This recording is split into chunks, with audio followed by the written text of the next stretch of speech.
Subhash SR. Sir, if there is no donor area and no beard area and having much body hair, is it necessary to go with SMP despite having much body hair? If body hair can cover good portion of the head, then SMP or body hair, which is best? ఈ వ్యక్తి ఏమడుతున్నాడంటే బియర్డ్లో donor area లేదు, scalp వెనకాల భాగంలో కూడా hair లేదు transplant చేయడానికి.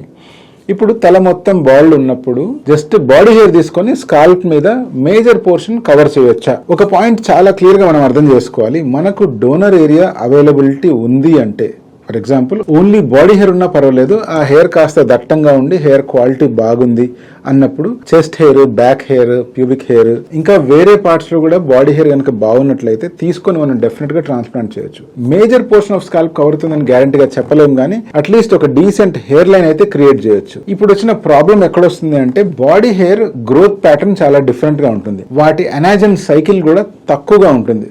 So అందువల్ల అవి ఎక్కువ లెంత్ పెరగవు, షార్ట్ లెంత్గా ఉన్నప్పుడు మళ్ళీ రావడం మొదలవుతాయి.